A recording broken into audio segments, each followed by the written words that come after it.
नमस्कार दोस्तों, मैं सुनील कुमार आपका फिर से स्वागत करता हूं आपके अपने चैनल क्या ऐसा होता है। दोस्तों, तो अभी हम बात कर रहे हैं पितृदोष की।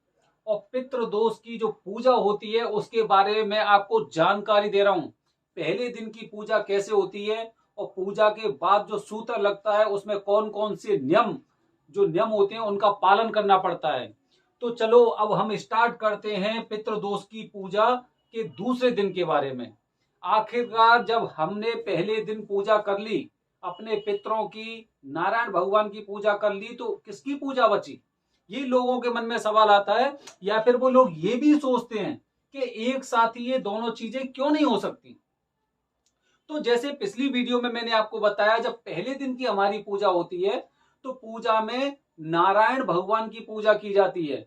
और हम लोग ये मानते हैं कि नारायण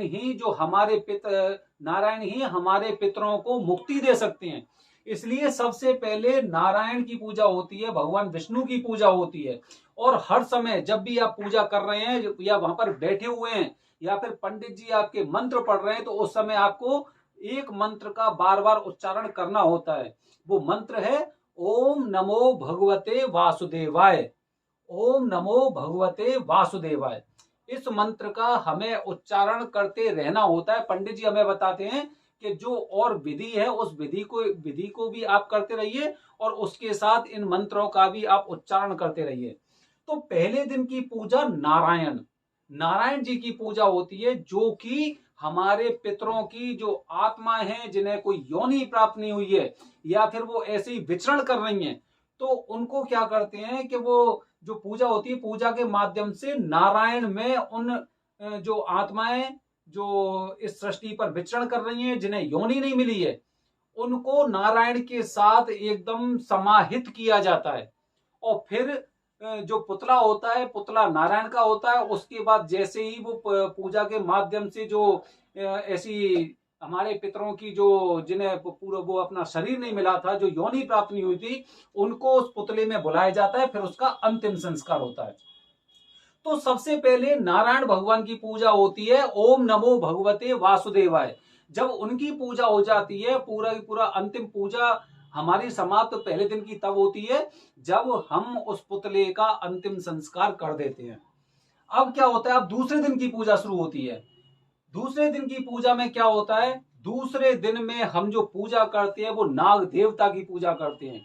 बिल्कुल पूजा की पद्धति और विधि लगभग वही पहले दिन जैसी होती है, लेकिन इसमें जैसे पिछले पहले दिन की पूजा में जो एक पुतला था, वो पुतला नारायण का था। इसमें जो पुतला होता है वो पुतला होता है सर्प का होता है, नाग देवता का होता है। जैसे मैंने आपको एक वीडियो के माध्यम से बताया था, जो नारायण नागबली दोष हो गया या फिर पितृ दोष के बारे में या काल सर्प दोष के बारे में जो जानकारी दी थी, उसमें मैंने आपको बताया था।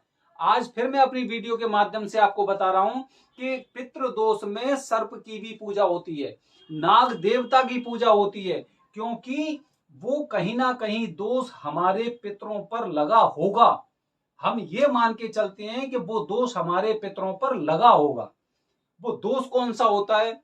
वो दोष नाग का, जो नाग या सर्प या सांप या आप कुछ भी बोलते हो उसे, उसका दोष क्या होता है वो बहुत जानने वाली बात है। जैसे कि आपने नगीना पिक्चर देखी होगी। नगीना मूवी में क्या है कि नगीना नहीं, सॉरी, नागिन, नागिन मूवी देखी होगी। तो नागिन को जब वो नाग को मारते हैं तो उसकी आंखों में वो तस्वीर इकट्ठी हो जाती है कि भाई कौन कौन से लोग थे, तब वो नागिन बदला लेती है। आपको शायद इस बारे में जानकारी होगी, बहुत पुरानी मूवी है, बहुत अच्छी मूवी है। तो ऐसे ही अब हम अपने टॉपिक पर आ जाते हैं। उसमें क्या होता है, अगर आपने किसी नाग को या सर्प को मारा है, पहला कारण। दूसरा कारण कि आपने सर्प को मारने में मदद की है, किसी भी तरह से मदद की है जिसकी वजह से वो सांप मारा गया। और तीसरा तीसरा क्या होता है, पहला सांप को मारा है, सांप को मारने में मदद की है, और तीसरा कारण यह है कि आपने सांप को मरते हुए देखा है। अगर आप मरते हुए सांप को भी देख लेते हैं तो वो दोष आपके ऊपर लगता है। अब जैसे कि मैंने अभी आपको एक एग्जांपल दिया था नागिन मूवी का। नागिन मूवी में क्या हुआ, जिन लोगों ने नाग को नहीं मारा था उससे भी नागिन ने बदला लिया। समझ रहे हैं आप मेरी बात को? मतलब अगर काफी फिल्में इस हिसाब से बनाई गई हैं तो उसमें कुछ चीजें जो डाली गई हैं वो सत्य हैं। और आज हमें पता चल रहा है, क्योंकि जब हम त्र्यंबकेश्वर में पितृदोष की पूजा करा के आए तब हमें उस चीज के बारे में जानकारी हुई, जब पंडित जी ने हमें बताया कि 3 तरह से नाग दोष लगता है। 3 तरह से नाग दोष लगता है। आपने नाग को मारा है, आपने नाग को मरते हुए देखा है, या फिर आपने नाग को मारने में किसी भी तरह से मदद की है, तो वो दोष आपके ऊपर लग गया। अब क्या होगा, दोष लग गया। तो इसीलिए क्या करते हैं कि आपको ये बात हमेशा ध्यान रखनी है कि अगर कहीं पर भी ऐसा आपको प्रतीत हो रहा है कि यहाँ पे सांप को मारा गया है या फिर आपने उसकी वो मदद कर रहे हो, तो इन चीजों से आपको हमेशा के लिए सावधान रहना है, जिससे आने वाली पीढ़ी जो आपकी आपके जो आगे पीढ़ी बढ़ेगी उस पीढ़ी पर कम से कम मेरे द्वारा कोई दोष ऐसा ना लगे जिससे उन्हें भी इस तरह की किसी पूजा की और उन्हें विधि करवानी पड़े। तो ये 3 बेहद जरूरी वो कारण होते हैं और इसको हमें हमेशा ध्यान रखना है। ठीक है। अब क्या होता है, अब पूजा शुरू होती है तो पूजा में बकायदा एक नाग का पुतला बनाया जाता है, पूरा नाग का पुतला होता है और उसका विधिवत तरीके से अपने पूर्वजों के साथ, उसका अपने एकदम विधिवत तरीके से और अपने पूर्वजों के साथ, क्योंकि हम ये मान के चलते हैं कि इन पर कोई ऐसा दोष लगा होगा। तो एक तरफ नाग देवता, दूसरी तरफ पितर, तो पितरों को बकायदा मंत्रों के माध्यम से वहां पे बुलाया जाता है और जो नाग है वो नाग है। अब नाग का क्या है, हमें अंत में अंतिम संस्कार करवाना है उन सबके साथ, उन सबके साथ, जिससे वो दोष खत्म होगा। तो बिल्कुल विधिवत तरीके से उसी तरह पूजा होती है। नाग का पूरी तरह से एकदम कुमकुम या फिर जैसे कि चंदन हो गया या फिर जैसे कि चावल हो गए या फिर तिल वगैरह हो गए, मतलब उस तरह से उनकी बकायदा विधिवत तरीके से पूजा की जाती है। बकायदा दूध चढ़ाया जाता है, जो ठंडा दूध होता है, ठंडा दूध होता है वो भी वहां पर चढ़ाया जाता है। जब पूरी पूजा एकदम विधिवत तरीके से हो जाती है तब हम उनका अंतिम संस्कार करते हैं नाग देवता का। तो ये मान्यता है, पितृदोष में जब दूसरे दिन की पूजा होती है तो ये मान्यता है कि भाई सांप का या सर्प का किसी तरह का कोई ऐसा दोष लगा है हमारे पूर्वजों पर जिससे हमारे ऊपर पितृदोष का साया है।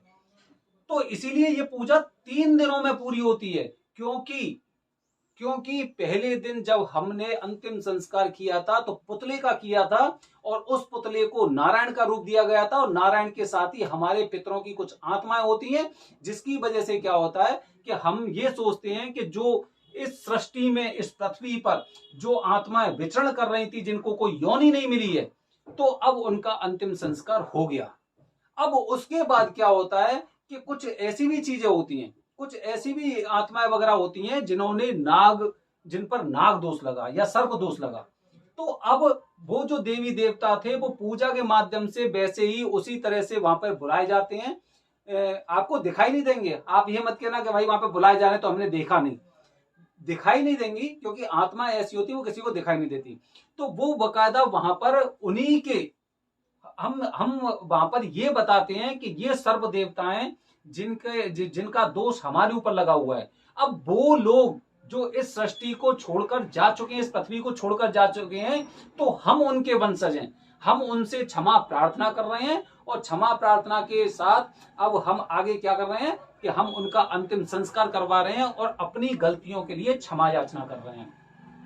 तो दोस्तों ये होती है दूसरे दिन की पूजा, पूरे उसी तरह से, बस अंतर इतना होता है कि इसमें नाग की पूजा होती है, इसीलिए इसे नाग बलि दोष भी बोलते हैं। नाग बलि दोष मतलब नाग की हमने एक तरह से अंतिम संस्कार कर रहे हैं या फिर उसकी बलि दे दी। ये वो नाग होता है जो कभी किसी समय पे मरा होगा और जो दोष है उसके मरते समय जो दोष है वो हमारे पूर्वजों पर लगा होगा। तो दोस्तों मैंने अपनी वीडियो के माध्यम से आपको बताया दूसरे दिन की पूजा का पितृदोष की किस तरह से होती है, उसकी विधि क्या है, कारण क्या है, क्यों होती है, वो मैंने सारी चीज बताई है। अब अंतिम दिन बचता है तीसरे दिन की पूजा का। तीसरे दिन की पूजा कैसे होती है, क्यों होती है, या फिर इसके बाद जो मेरा वीडियो आएगा वो ये आएगा कि दूसरे दिन की पूजा करने के बाद हमें कौन कौन से नियमों का पालन करना होता है। तो हमारे चैनल से बने रहिए, आगे की जानकारी आपको अगले वीडियो के माध्यम से हम लोग देंगे। धन्यवाद दोस्तों, जय हिंद, जय भारत, हर हर महादेव।